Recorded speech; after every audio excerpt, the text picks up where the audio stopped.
आला हजरत फाजिल बरेलवी ने जब चाहा कि मैं देखूं कि मेरा इंतकाल कब होगा, तो किसी काहिन के पास नहीं गए, किसी नुजूबी के पास नहीं गए, गए तो कहां गए? कुरान के पास गए। कुरान खोला, कुरान में तलाश किया कि मेरा इंतकाल कब होगा, मेरा विसाल कब होगा, मैं दुनिया से रुखसत कब होऊंगा। कुरान में मिल गया, वो युताफु अलैहिम बिआनियत मिन फिद्दतिन व अकवाब। क्या बात है।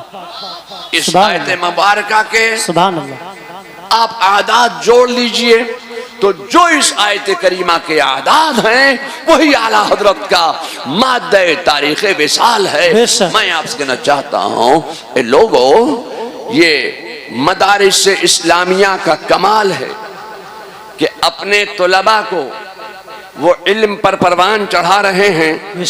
और ये जामिया नूरिया जो मेरे अम्मे मोहतरम हजरत मौलाना मन्नान रजा खान साहब क़िबला मद्दज़िल्लहुल आली के ज़ेरे निगरानी इमरान मियाँ समनानी के देख रेख में ये असातिज़ा अपने तलबा को इल्म पर परवान चढ़ा रहे हैं।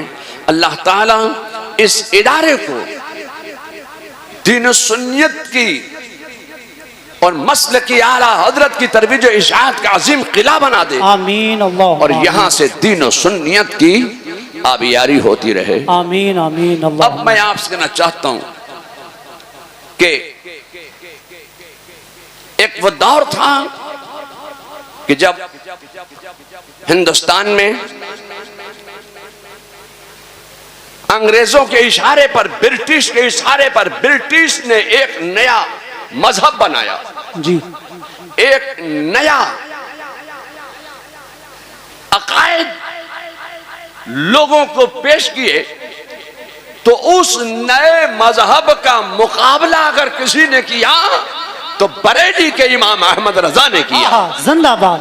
वाह। जब कहा गया कि नमाज में अगर नबी का ख्याल आ गया तो नमाज नहीं होगी, जब ये अकीदे बातिल दिया गया अंग्रेजों के इशारे पर, तो आला हजरत फाजिल बरेलवी ने इस अकीदे बातिल के मुकाबले में कोई नया अकीदा पेश नहीं किया था, बल्कि वो पुराना अकीदा लेकर खड़े हो गए थे। जो अकीदा सिद्दीक़ अकबर का था, जो अकीदा फारूक आज़म का था, जो अकीदा उस्मान गनी का था, जो अकीदा मौला अली का था, जो अकीदा गौसे आज़म का था, जो अकीदा ख्वाजा गरीब नवाज का था, जो अकीदा शाह बरकतुल्लाह का था, अब वो अकीदा लेकर बरेली की धरती से इमाम अहमद रजा खड़े हुए और उन्होंने कहा कि तुम ये कहते हो कि नमाज में अगर नबी का ख्याल आ गया तो नमाज नहीं होगी। आला हजरत फाजिल बरेलवी ने ये पैगाम दिया था कि खुदा की कसम हम ये कहते हैं कि नमाज नाम है ख्याल मुस्तफा में डूब जाने का। वाह, जिंदाबाद। बेशक। मैं आपसे कहना चाहता हूं कि फिर अंग्रेजों ने अपने पिट्ठुओं के जरिए एक अकीदा कौम को और दिलवाया कि मोहम्मद या अली जिसका नाम है वो मरकर मिट्टी में मिल गए। माज़अल्लाह रब्बिल आलमीन। जवाब बरेली से इमाम अहमद रजा ने दिया और मुस्तफा जान रहमत के हयातुन नबी होने पर ऐसे दलाइल और बराहीन के अंबार लगा दिए कि आज तक दुनिया बदअकीदगियत तड़प रही है, फड़फड़ा रही है, मगर आला हजरत के दलाइल और बराहीन का वो कोई जवाब नहीं दे पा रही है। बेशक। इल्मे गैब का इनकार किया गया, हाजिर और नाजिर होने का इनकार किया गया। मैं आपसे कहना चाहता हूं कि उस वक्त बड़ी बड़ी खानकाहें मौजूद थी, बड़े बड़े मदारिस मौजूद थे, मगर उस वक्त किसी ने कोई जवाब नहीं दिया, सब चुप। इल्मे गैब का इनकार जवाब बरेली से इमाम अहमद रजा ने दिया। तो मेरे जहन में यह ख्याल पैदा होता है कि इन अदियाने बातला, फिरक़ाए बातला, गुस्ताखाने औलिया, गद्दाराने खुदा और बागियाने रसूल, ये जितने भी ये गुस्ताख फिरके हैं, इनके बड़े से बड़े आलिम का जवाब देने के लिए हमारे छोटे से छोटे मदरसे का छोटे से छोटा तालिब इल्म काफी हुआ करता है। बेशक, हक है। तो उस वक्त आला हजरत के वालिद हयात थे जी, तो आला हजरत के वालिद ने जवाब क्यों नहीं दिया? जी सर। अब अगर मैं ये कहूं कि फला खानकाह ने जवाब क्यों नहीं दिया, फला मदरसे के शेखुल हदीस ने जवाब क्यों नहीं दिया, तो लोग कहेंगे तौसीफ रजा पागल हो गया है, ये हमारी खानकाह के मुर्शिद आला पर एतराज करता है। मैं किसी का नाम नहीं लूंगा, आला हजरत के पीरो मुर्शिद हजरत सैयदना शाह आले रसूल, जिनसे आला हजरत फाजिल बरेलवी ने इक्तिसाब फैज़ फरमाया है और जिनके मुरीद हैं वो भी तो हयात थे, उन्होंने जवाब दिया होता। जी। आला हजरत के दादा भी हयात थे, हजरत रजा अली खां, उन्होंने जवाब दिया होता, उन्होंने भी कोई जवाब नहीं दिया। मैं सोचता हूं क्या ये जवाब देना नहीं जानते थे? मैं कहना चाहता हूं ये जवाब तो देना जानते थे, मगर जवाब देते भी कैसे? इन अदियाने बातला का जवाब देना अल्लाह ने अहमद रजा के हिस्से में रखा था। नारे तकबीर, नारे रिसालत, मसलके आला हजरत उर्से रज़वी सरकार तौसीफे मिल्लत जिंदाबाद। आला हजरत ने जवाब दिया। मैं आपसे कहना चाहता हूं कि ब्रिटिश ने जो एक मजहब दिया था, उस बद मजहब का मुकाबला बरेली से इमाम अहमद रजा ने किया था, तो अमेरिका पीछे कब रह जाता? ये ट्रम्प साहब कब पीछे रह जाते? जी। तो अब अमेरिका से भी एक नया मजहब चलाया जा रहा है जी। एक नया मजहब अमेरिका से इजाद किया जा रहा है, जो अरब की मार्फत वो एक नया मजहब इब्राहिमी फेथ, दीन इब्राहिम लाया जा रहा है। इसराइल को बचाने के लिए, यहूदियत को बचाने के लिए ये अकीदा दिया जा रहा है कि देखो हजरत इब्राहिम अलैहिस्सलाम को तुम भी मानते हो और हजरत इब्राहिम अलैहिस्सलाम को ये भी मानते हैं जी, ये यहूदी भी उनको मानते हैं, ये मुसलमान भी उनको मानते हैं। हजरत इब्राहिम के बेटे हजरत याकूब की औलादों में ये यहूदी हैं और हजरत इस्माइल की औलादों में ये मुसलमान हैं। तो ये चचेरे तेरे भाइयों का झगड़ा है, ये चचेरे तेरे भाइयों का झगड़ा है। तो तुम झगड़ते क्यों हो? एक ही बाप की औलाद हो तो एक प्लेटफार्म पर इकट्ठा हो जाओ। ये एक नया मजहब अमेरिका से चलाया जा रहा है, जिसको अरब कंट्रीज ने मंजूर भी कर लिया है, मगर अभी सऊदी अरब तैयार नहीं हो रहा है। तो मैं आपसे कहना चाहता हूं कि अब बरेली से इसका जवाब कौन देगा? हम तो अपनी उम्र तबाही पे पहुंच गए, हम सब अपनी उम्र तबाही को पहुंच गए। अब इस नए मजहब का जवाब कौन देगा? अब ये जो अमेरिका से नया मजहब इजाद किया जा रहा है, मैं आपसे कहना चाहता हूं कि बरेली कभी भी इल्म से खाली नहीं रहा है। हम तो अपनी तबाही उम्र को पहुंच चुके हैं, मगर बरेली का मुस्तकबिल अब एहसन रजा है, बरेली का मुस्तकबिल असद रजा है, बरेली का मुस्तकबिल इमरान रजा समनानी है, बरेली का मुस्तकबिल फैज रजा है, बरेली का मुस्तकबिल अरसलान रजा है। अब अगर कोई जवाब दे तो अल्लाह तबारक व तआला औलादी आला हजरत ने इनमें से किसी को तैयार फरमाएगा और इल्म लदुन्नी अता फरमाएगा। बरेली ने कल भी क़यादत की है मुसलमानों की और आज भी क़यादत कर रहे हैं और सुबह क़यामत तक बरेली से इस्लाम और ईमान और अकीदे की हिफाजत के लिए अल्लाह तबारक व तआला जरूर किसी न किसी को तैयार फरमाएगा। मैं तुझे तकरीर करने के इरादे से बिल्कुल नहीं आया था। मेरे चचा हजरत मौलाना मन्नान रजा खान साहब का हुक्म हुआ कि आपको आना है, तो मैंने सोचा ये कि कुछ पैगाम जो बरेली से हमेशा दिए जाते रहे हैं मसलक के अहले सुन्नत व जमात की तरक्की के लिए और मुसलमानों को अपनी जिंदगी में उतारने के लिए, तो मजहबी व मसलकी और मुल्की व कौमी जिंदगी संवारने वाला एक मौसर पैगाम जो मैं बरेली शरीफ से आला हजरत फाजिल बरेलवी के उर्स मुबारक के मौके पर पेश करना चाहता हूँ।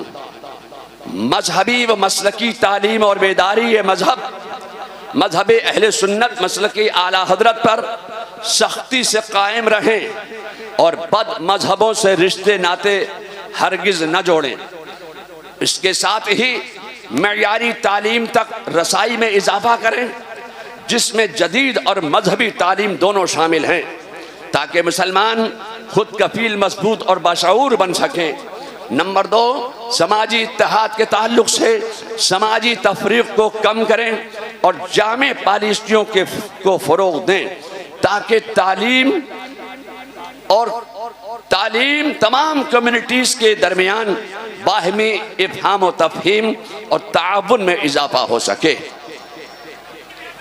नारे तकबीर, नारे रिसालत, मसलक आला हजरत मुहाफ़िज़े नामूसे रिसालत हज़रत अल्लामा मुफ्ती अशरफ जिलानी साहब क़िबला अज़हरी, हज़रत अल्लामा मुफ्ती अशरफ जिलानी साहब क़िबला अज़हरी। नारे तकबीर। आप लोग बैठिए, आप लोग बैठिए और मेंबर वाले भी बैठ जाएं। ख़तीब अहले सुन्नत हज़रत अल्लामा मुफ्ती अशरफ जिलानी साहब क़िबला आ गए हैं। हज़रत का पैगाम सुने, बहुत कीमती बातें। जी बैठ जाएं, बैठ जाएं। मेंबर शरीफ वाले भी तशरीफ़ रखें। मुकालमा और क़यादत के ताल्लुक से मुस्लिम समाज के अंदर मुस्बत क़यादत की हौसला अफजाई करें और पुरतशद्दुद गुमराह कुन नज़रियात को तोड़ने के लिए खुले मुकालमे की फ़िज़ा को कायम करें।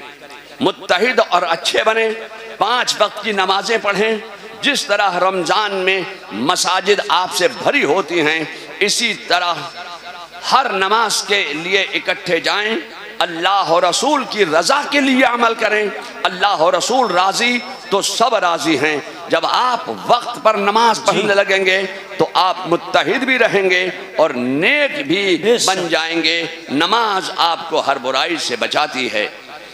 नंबर 5, हम आहंगी पैदा करने और मुल्की मफाद के लिए सभी अहले वतन मुत्तहिद रहें। अहले सुन्नत बदअकीदों से हरगिज़ इत्तेहाद ना करें, फजूल बातों और गंदी सियासत से गुरेज करें, परहेज करें। नंबर 6, दीन और दुनिया की तालीम खुद भी हासिल करें और दूसरों को भी सिखाएं। इस्लाम के दिए गए पैगामात पर सख्ती से अमल करें। अपने पड़ोसियों का ख्याल रखें। अपने मसाइल को कोर्ट कचहरियों पर तो वैसे ही बहुत लोड होता है। कोर्ट और कचहरियों को लोड से बचाने के लिए अपने मसाइल को कोर्ट कचहरियों में ले जाने के बजाय शरीयत की रोशनी में हल करें। आपको दायमी सुकून मिलेगा। आपस में बाहमी मसाइल के हल के लिए मुहिम शुरू करें। नंबर 8, गरीबों और लाचारों का सहारा बने। अपने शहरों और मोहल्लों में ज़रूरतमंद लड़कियों की शादी के लिए मुहिम शुरू करें। महंगे जहेज के बगैर शादियों पर जोर दें और सादगी से निकाह करें। हिंदुस्तानी आइन का तहफ़्फ़ुज़ करें।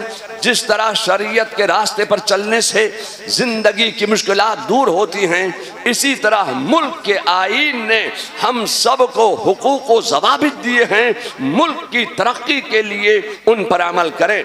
सोशल मीडिया को, नंबर 10, सोशल मीडिया को ज़रूरत और भलाई के लिए इस्तेमाल करें। सोशल मीडिया पर गैर ज़रूरी चीज़ों और गलत पोस्टों को नज़रअंदाज करें और डिलीट करें। मसाइल का सबब भी बन सकता है, इसीलिए इसे बहुत समझदारी से इस्तेमाल करें। नंबर 11, कारोबार करें। अपने काम में टेक्नोलॉजी का सहारा लेकर आगे बढ़ें। दस्तकारी, खेती बाड़ी, दुकानदारी वगैरह के अलावा बच्चों को आला तालीम के लिए भेजें ताकि वो भी मुल्क की खिदमत में हिस्सा लें। आला हजरत की लिखी हुई किताब तदबीर फलाहो नजात पढ़ें और आला हजरत के 2 नुकाती प्रोग्राम को अपने माशरे में नाफिज करें। छोटे बड़े कारोबार से जुड़ें। मुल्क में जो शिद्दत, नंबर 12, मुल्क में जो शिद्दत पसंद अनासिर मुसलमानों के मकामात मुक़द्दसा खासकर फतेहपुर की तरह मज़ारात और मसाजिद को तोड़ रहे हैं, उनके खिलाफ सेकुलर और संजीदा मिजाज हिंदुओं को साथ लेकर कानूनी कार्रवाई करें।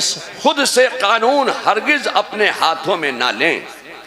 नंबर 13, मजहब के नाम पर जो मॉब लिंचिंग हो रही हैं, उनकी रोकथाम के लिए मुकामी प्रशासन और हुकूमत के कारिंदों से वफ्द के साथ मिलें और सुनवाई ना हो तो कोर्ट का सहारा लें।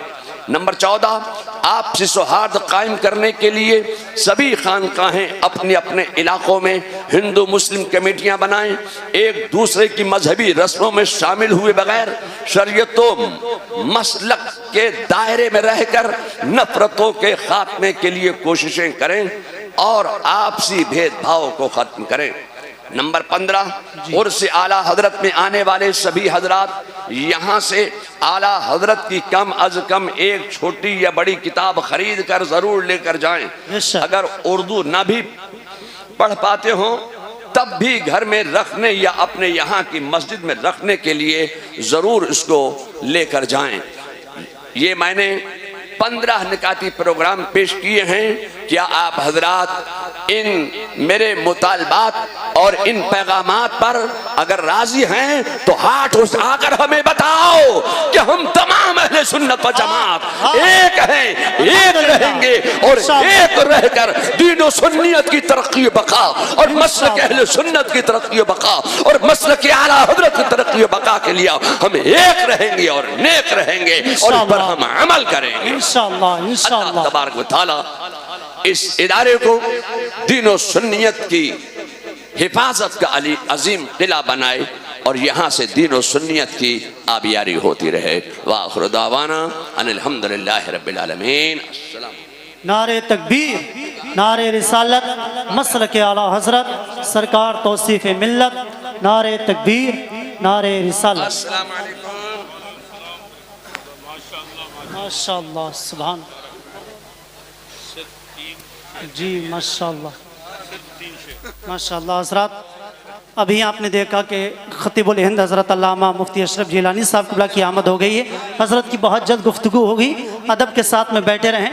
3 शेर के लिए हुक्म के तहत मैं मद्दाए रसूल हज़रत इमरान बरकाती लमकनी से गुजारिश कर रहा हूँ कि तशरीफ़ लाएँ और अपने काम को पाए तकमील तक पहुँचाएँ।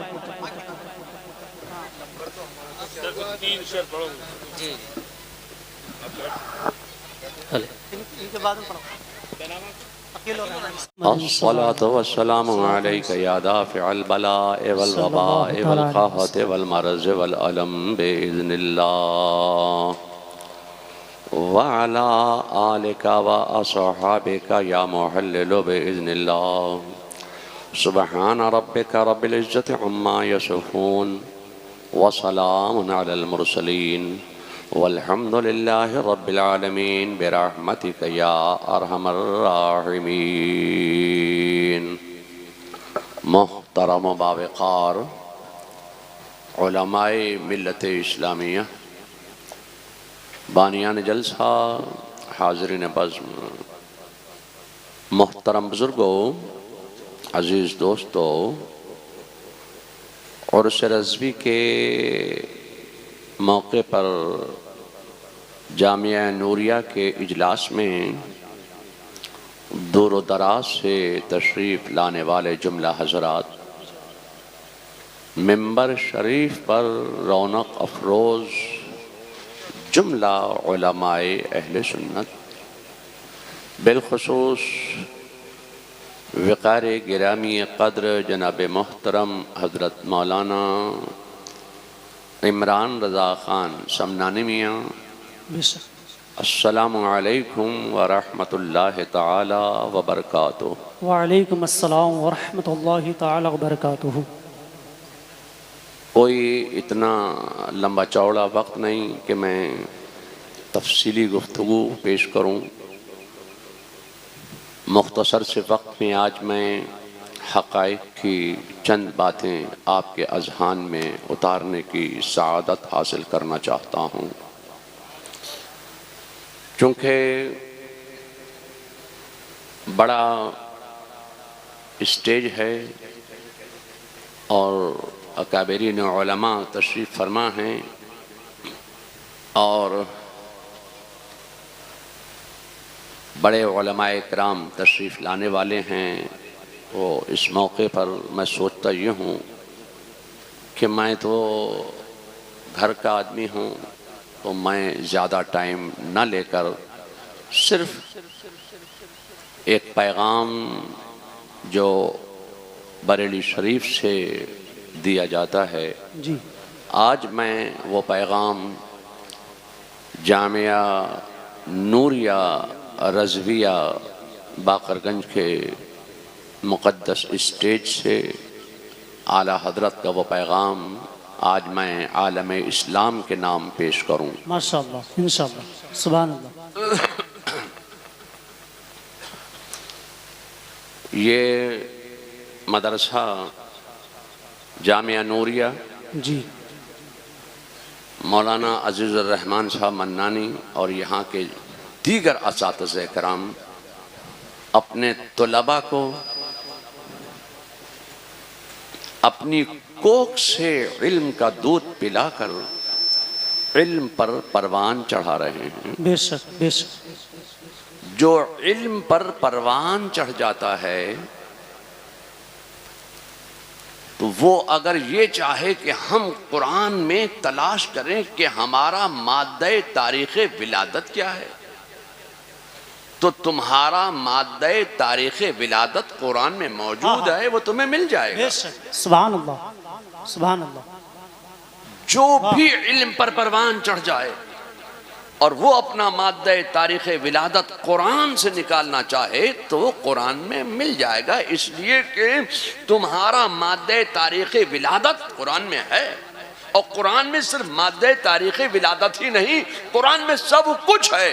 जो कुछ तुम कुरान में तलाश करोगे वो तुम्हें कुरान में मिल जाएगा। बेशक बेशक। तो आला हजरत ने भी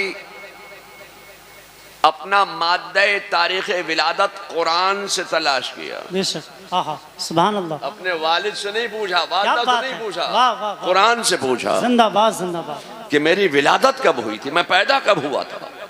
तो आला हजरत को आला हजरत का माद्दे तारीख़ विलादत कुरान में मिल गया। सुभान अल्लाह, सुभान क्या मिला?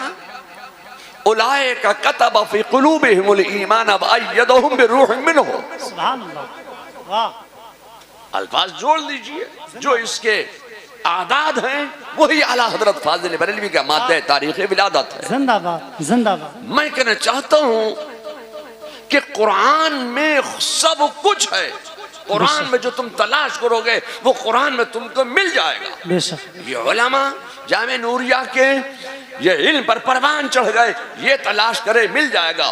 और जिन तलबा को ये अपनी कोख से इल्म का दूध पिलाकर इल्म पर परवान चढ़ा रहे हैं, अगर वो तलबा चाहें तो उनको भी मिल जाएगा। बेशक, सब कुछ है। बेशक।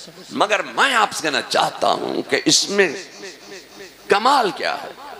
आला हजरत ने तलाश किया तो इसमें आला हजरत ही का क्या कमाल है, ये तो कोई भी कर सकता है।